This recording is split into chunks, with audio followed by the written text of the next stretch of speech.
नमस्कार दोस्तों।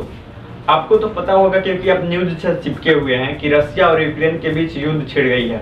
कल से जो युद्ध चल रही है उसमें 137 सैनिक मारे जा चुके हैं, साथ ही 316 से अधिक लोग घायल हो चुके हैं।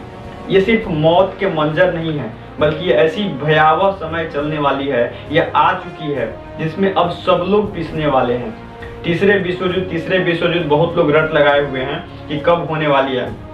अब शायद वो दिन नजदीक है जब दुनिया तबाही के देखेगी, क्योंकि अभी तो रसिया और यूक्रेन के बीच है, लेकिन क्या पता कब कोई देश एंट्री मार दे यूक्रेन के समर्थन में या कोई रसिया के समर्थन में, क्योंकि अलग अलग चीजें बढ़ चुकी है, लोग अलग अलग तरीके से सपोर्ट में आ चुके हैं। आप कहते हो ना कि अभी भारत किसके सपोर्ट में है। भारत पुतिन से बात किया है, मीन्स कि भारत के प्रधानमंत्री श्री नरेंद्र मोदी ने कल ही पुतिन से बात की शाम में। अब उसमें क्या बात हुई अभी उतना भी क्लियर नहीं है, बस इतना बताया गया पीएमओ की तरफ से कि भारत के प्रधानमंत्री नरेंद्र मोदी ने सिर्फ लड़ाई रोकने के बारे में बात करी है। इस पे लोग कहते हैं कि भारत क्यों नहीं किसी के सपोर्ट में हमला कर रहा है, क्या रसिया इसमें दोषी है या नहीं है। इन सभी बातों पे हम लोग बात करेंगे, लेकिन उससे पहले आपको ये जानना जरूरी है कि पहले यूक्रेन भी ओवर स्मार्ट बन रहा था, मीन्स कि वो उसकी मैंने 2 दिन पहले की वीडियो देखी थी, उसमें उन्होंने प्रेस कॉन्फ्रेंस जारी करके कहा था कि हम किसी भी परिस्थिति से लड़ने के लिए तैयार हैं। ये तो ओवर कॉन्फिडेंस ही हो गया ना। रसिया को पता है कि रसिया के पास बहुत सारा मटेरियल है, मीन्स कि वो कई सालों से, कई दशकों से अपने टैंक बना रहे थे, अपने मिसाइल बना रहे थे, अपने क्रूज मिसाइल, अपने ब्रह्मोस जैसे बड़े बड़े उसके पास मिसाइल है, रॉकेट है, बना करके तैयार कर दिया था। और अब क्या कर रहा है कि छोटे छोटे देशों पे कब्जा कर रहा है। हम लोग खुशनसीब हैं कि हम लोग को भारत में जन्म हुआ, सच में बता रहे हैं, क्योंकि भारत पहले कभी भी हमला नहीं करता है। दोस्तों, अमेरिका हो, जापान हो, फ्रांस हो या नाटो हो, सबने रिक्वेस्ट करी है राष्ट्रपति पुतिन से कि इस जंग को तुरंत रोक दिया जाए, लेकिन पता नहीं पुतिन के मन में क्या सवाल है, कितने कब्जा करने के मन में, क्योंकि वो पहले ही क्रीमिया को कब्जा कर चुके हैं। आप नक्शा में देख सकते हैं कि क्रीमिया जो आपको दिख रही है, इसको 2014 में रूस ने आक्रमण करके कब्जा कर लिया। ये तो अब ऐसा ही हो गया जैसे चाइना लद्दाख में करता है। पाकिस्तान पीओके को कब्जा कर ही चुका है। भले ही हमारा वो भारत का हिस्सा है और रहेगा, भारत एक ना एक दिन जरूर उसे अपनाएगा, लेकिन भारत कभी भी पहला हमला नहीं करता है। हम लोग बड़े ही खुशनसीब देश में जन्म लिए हैं दोस्तों, ही बता रहे हैं। चाइना में होते, अमेरिका में होते, रसिया में होते, तो हमें भी इस तरह के सामना करने पड़ते, लेकिन भारत में हमारी जन्म हुई है। और भारत का एक सिद्धांत मुझे बहुत ही अच्छा लगता है कि पहले कभी भी हमला नहीं करता है। भारत ने सर्जिकल स्ट्राइक करी है, लेकिन कब करी, जब उसे पुलवामा में हमला किया गया और भारत के कुछ जवान शहीद हो गए, उसके बाद जाकर के भारत ने सर्जिकल स्ट्राइक किया और पाकिस्तान को धो दिया। आपको नहीं लगता है कि भारत के पास इतना ज्यादा अभी भी मटेरियल है, मीन्स कि भारत की सैन्य शक्ति इतनी मजबूत है कि पाकिस्तान को कुछ ही दिनों में धूल चटा के और पूरे पाकिस्तान पे कब्जा कर सकता है। लेकिन क्या भारत ऐसा करेगा? कभी नहीं। हमारा भारत जो पहले कभी भी आक्रमण नहीं करता है, लेकिन रसिया इस बात को भुला चुका है और रसिया अब आक्रमण करने का पूरा मन बना चुका है, पूरे यूक्रेन कब्जा करने के फिराक में है। ये बातें गलत है, मुझे लगता है। आपको क्या लगता है कि क्या यूक्रेन के साथ गलत हो रहा है कि नहीं? पहले यूक्रेन जरूर ओवर स्मार्ट बन रहा था, ओवर कॉन्फिडेंस में था, लेकिन अब कई देशों से गुहार लगा रहा है। और यूक्रेन के राष्ट्रपति जेलेंस्की का कहना है कि हमें रूस के साथ युद्ध में सबने अकेले छोड़ दिया। इस बात से आप कितना सहमत है? दोस्त, तीसरा विश्व युद्ध कभी भी शुरू हो सकता है, क्योंकि दुनिया में सरफिरों की कमी नहीं है। उत्तरी कोरिया का चांसलर को ले लीजिए, या चाइना के राष्ट्रपति शी जिनपिंग को ले लीजिए, या जो बाइडन भी कोई कम नहीं है। ये सब सरफिरे हैं। कब कौन सा डिसीजन ले लेंगे किसी को कुछ नहीं पता, और उससे कितनी दुनिया तबाह हो सकती है। हम लोग हॉलीवुड की मूवी देखते हैं, बहुत सारे लोग आयरन मैन के फैन हैं जो बड़े बड़े तबाही को दिखाते हैं या रोकते हैं या दुनिया को बचाते हैं, लेकिन इस समय दुनिया को बचाने वाला उस तरह का आयरन मैन ना कोई है, ना स्पाइडरमैन है कोई, ना कोई वंडर वुमन है। इस समय पे लोग दुआ कर सकते हैं, हम लोग सब दुआ कर सकते हैं कि बस इस तरह की हरकतें को रोकी जा सके।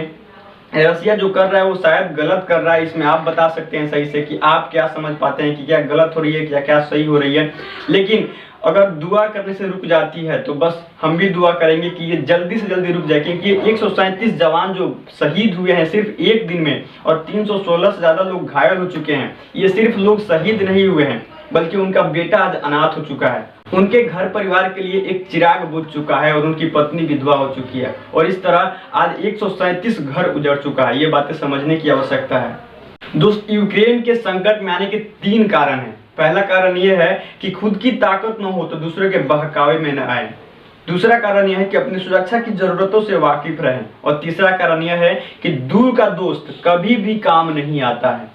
दोस्त, जंग किसी भी मसला का हल नहीं है, क्योंकि जंग खुद एक मसला है। दोस्त, रसिया, यूक्रेन सब यूएसएसआर के सदस्य थे, लेकिन 1991 में इनका विभाजन हुआ और रसिया एक इंडिपेंडेंट कंट्री बना। उसी तरह यूक्रेन भी तो एक इंडिपेंडेंट कंट्री बना। मीन्स कि सबको आज़ादी है अपनी तरह से रूल पालन करने का, रूल फॉलो करने का, रूल बनाने का भी। लेकिन उसके बाद क्या हुआ कि रसिया बहुत ही बड़ा भूभाग था, उसके पास पैसा था, अमीर हो गया और अब छोटे छोटे देशों पर कब्जा करना शुरू किया। जैसे देखिए, क्रीमिया जो यूक्रेन का ही एक पार्ट था, उसको कब्जा कर लिया 2014 में, और अब डॉनबास पे आक्रमण कर दिया है। क्या गारंटी नहीं है कि डॉनबास पे आक्रमण करने के बाद, जीतने के बाद वो पूरे यूक्रेन को कब्जा कर लेगा? ये मैं 100% कह सकता हूँ कि पूरे यूक्रेन पर कब्जा करने की सोच रख रहा है रसिया। तो क्या ये गलत नहीं हुआ आपकी नज़रों में, हमारी नज़रों में या दुनिया की नज़रों में? क्या इस पे और सारे लोग जो बड़ी बड़ी देश है वो नहीं बोल सकते हैं? भारत को अभी निष्पक्ष रहना पड़ेगा, क्योंकि दोनों से ही रिश्ते अच्छे हैं और उसे अच्छे बनाने रखने की जिम्मेवारी भी, क्योंकि रसिया हमारे लिए कई बार काम आया है और दशकों से देखा गया है कि रसिया हमेशा से भारत के फेवर में रहा है। लेकिन क्या जब कोई रसिया गलती करता है तो क्या अब भारत नहीं बोलेगा? गलती करने पे चुप रहना भी तो एक गुनाह ही है, वरना ये बिल्कुल ऐसे ही हैं जैसे रसिया डॉनबास पे आक्रमण कर रहा है जो यूक्रेन का पार्ट है। उसी तरह से कभी कभी पाकिस्तान जो कश्मीर पे दावा ठोक देता है, या कभी कभी चाइना जो लद्दाख जो इंडिया का पार्ट है उस पर हमला कर देता है और हम सबको बुरा लगता है। उसी तरह आज यूक्रेन के लोगों को डॉनबास पे आक्रमण करने पर बुरा लग रहा होगा। तो ये सपोर्ट करना अलग बात है, पर समझना जरूरी है कि ये हमला क्यों हो रहा है, क्योंकि ये यूक्रेन पे हमला हो रहा है तो ये गलत हो रहा है। मेरी नज़र में रसिया गलत कर रहा है। दोस्त, सब लड़ने, मरने, मारने को तैयार है, लेकिन कोई ये मानने को तैयार नहीं कि रहना तो आखिर इसी ग्रह पे है। अरे कब्जा करना है तो जाओ मार्स पे जाओ, चांद पे जाओ, कोई नया ग्रह ढूंढ लो जहाँ पे कोई इंसान नहीं है। अगर यहाँ पे लड़ाइयाँ करोगे तो बेकार में बहुत ही ज्यादा बेगुनाह इंसानों की जान जाएगी, और ये गलत है। यहाँ पे एक रूल फिक्स हो चुका है, पता है? पहले कोई भी देश जो अमीर बन जाता है फिर बड़े बड़े मिसाइल, तोप, रॉकेट बना लेगा और छोटे छोटे देशों पे कब्जा करना स्टार्ट करेगा। ये कहाँ का न्याय है? ये बिल्कुल ही गलत है।